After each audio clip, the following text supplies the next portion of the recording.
El Señor esté con ustedes. Avanzamos hoy al capítulo número 10 de nuestro libro de Daniel, el cual dice así: Durante el tercer año del reinado de Ciro de Persia, Daniel, llamado también Belsasar,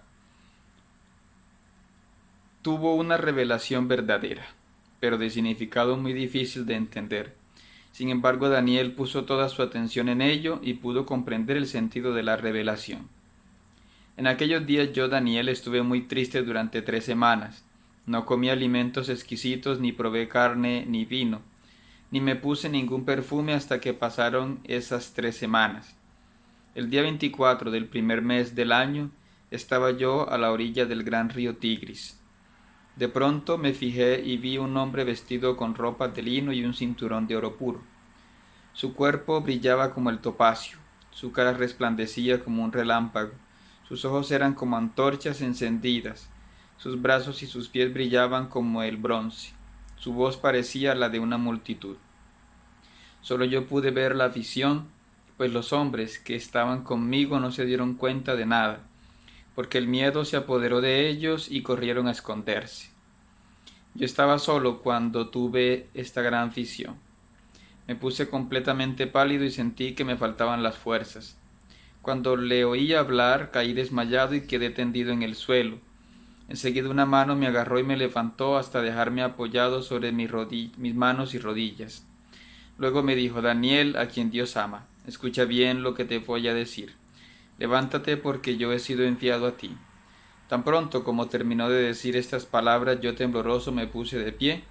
Entonces me dijo: no tengas miedo, Daniel, porque desde el primer día en que trataste de comprender las cosas difíciles y decidiste humillarte ante tu Dios, Él escuchó tus oraciones. Por eso he venido yo. El ángel príncipe del reino de Persia se me ha opuesto durante 21 días, pero Miguel, uno de los ángeles príncipes más altos, vino en mi ayuda, pues yo me había quedado solo junto a los reyes de Persia. Así que he venido a explicarte lo que va a pasarle a tu pueblo en el futuro, porque la afición que has tenido se refiere a ese tiempo. Mientras me decía eso, yo estaba con la mirada fija en el suelo y sin decir una sola palabra. De pronto alguien parecido a un hijo de hombre me tocó los labios. Entonces le dije al que estaba ante mí: Señor, esta afición me ha llenado de angustia y me ha dejado sin fuerzas. ¿Cómo va a poder hablar contigo este siervo tuyo si estoy completamente sin fuerzas y hasta me falta el aliento? Aquel que parecía un hijo de hombre me volvió a tocar, me dio nuevas fuerzas y me dijo: no tengas miedo ni te preocupes, Dios te ama, anímate y ten valor. Mientras me hablaba, sentí que me iba reanimando y dije: Señor, háblame, pues me has devuelto las fuerzas. Entonces me dijo: ¿sabes por qué he venido a verte? Pues porque ahora tengo que volver a luchar con el ángel príncipe de Persia. Y cuando haya terminado de luchar con él, vendrá el ángel príncipe de Grecia. Ahora voy a decirte lo que está escrito en el libro de la verdad. En mi lucha contra ellos solo tengo la ayuda de Miguel, el ángel príncipe de Israel. Este es pues el capítulo número 10 del libro de Daniel, que según los estudiosos está en un hebreo muy pobre y por lo tanto parece traducido del arameo. Esto lo encontramos pues en los comentarios que hace el padre Alexander Dileya de nuestro libro de Daniel. Y algo llamativo en la introducción del capítulo es que dice que Daniel está en el tercer año de Ciro de Persia, que recordemos que es el año en que se inicia el retorno de los israelitas a su tierra, después de estar cautivos en Babilonia. Algunos dicen que esto es una glosa, es decir, un añadido que pretende poner a Daniel con 70 años, indicando pues la edad perfecta. Y otro detalle que indica este dato es que puede poner a Daniel entre aquellos que no regresan a Israel. Recordemos que una parte regresó, hubo muchas dificultades, otros prefirieron quedarse en Babilonia, en otros lugares donde, como dice el profeta Jeremías, habían ya hecho familia, habían prosperado, se habían dedicado al comercio. Y esto va a ser algo que va a marcar a los judíos, ¿no? Estar en Babilonia, porque antes de ir a Babilonia la mayoría eran pastores, pero después de ir a Babilonia, muchos de los judíos van a dedicarse al comercio, como vemos que ha pasado durante el resto de la historia, que se han dedicado a ser prestamistas, han sido como la banca, incluso en la Edad Media y hoy en día también, ¿no? Pero eso es algo que viene de la experiencia de Babilonia. Entonces Daniel está entre los que se quedan en Babilonia. El autor lo presenta como si fuera parte de su oficio y lo presenta incluso yendo como en una labor administrativa hasta el río Tigris, pero algunos estudiosos dicen que en realidad el texto original decía al gran río, que debe referirse es al Éufrates. A Daniel en el versículo 3 se le pone haciendo un ayuno parcial, no como penitencia, sino como una preparación para alcanzar el conocimiento místico. ¿Sí? Dice aquí que estuvo triste durante 3 semanas. Es importante hablar esto de las 3 semanas porque más adelante dirá que el arcángel Miguel estuvo peleando con el príncipe de Persia 21 días, o sea, al mismo tiempo, 21 días, 3 semanas.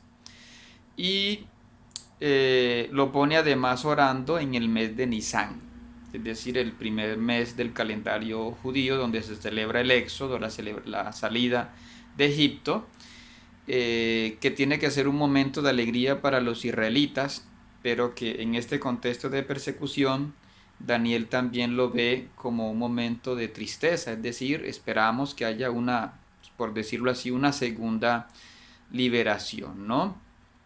Vemos en Daniel 7 que 17 que Daniel recibe una visión y que los hombres que lo acompañan no ven nada. En el 8 también dice que él estaba solo, aunque se refiere solo a la visión, ¿no? Y es una experiencia similar a la que tendrá Pablo en Hechos 9 del 3 al 7 y explica pues una visión particular que más adelante se desarrollará sobre todo en Daniel 11.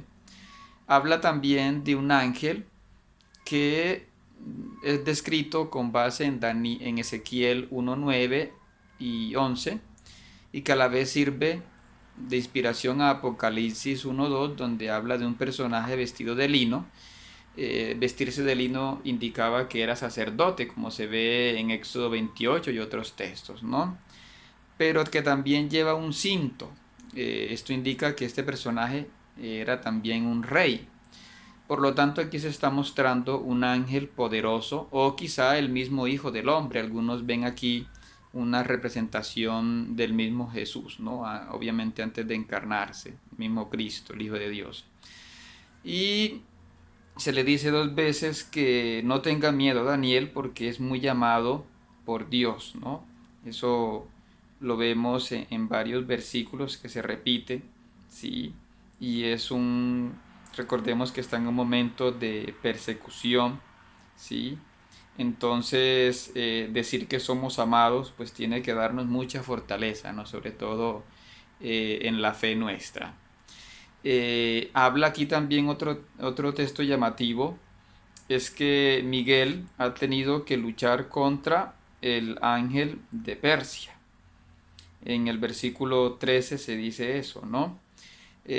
Algunos lo ven como que Dios dispone un ángel, por decirlo así, defendiendo los intereses de cada pueblo, es decir, como si Dios tuviese cuidado de cada pueblo, no solo de Israel.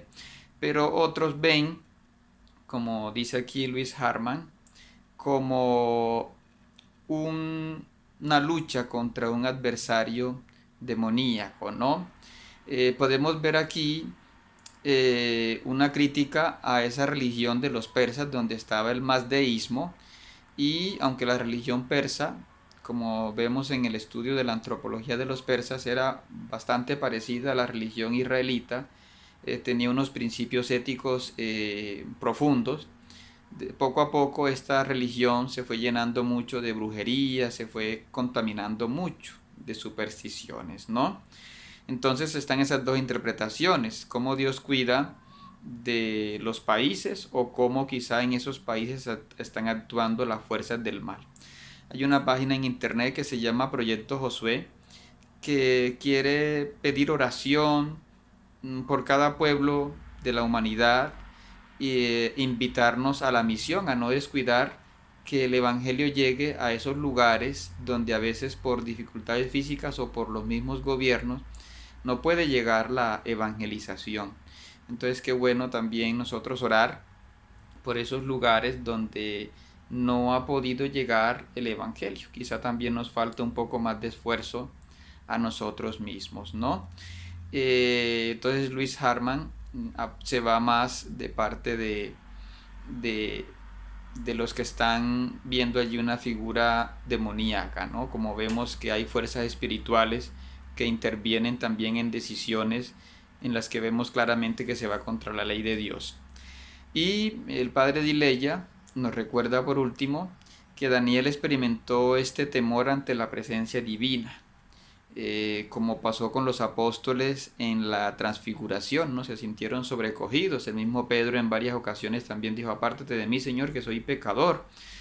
Y vemos santos en la historia como San Francisco de Asís, Hildegarda de Bingen, Teresa de Jesús, Juan de la Cruz. En la orden nuestra trinitaria tenemos a San Miguel de los Santos, personas que experimentaron una irrupción mística en sus vidas, ¿no? Algunos cayeron incluso en éxtasis, otros sufrieron los estigmas, ¿no? Como San Francisco de Asís, San Pío de Pietrelcina, bueno, todas estas experiencias profundas que dejan a la persona sin palabras.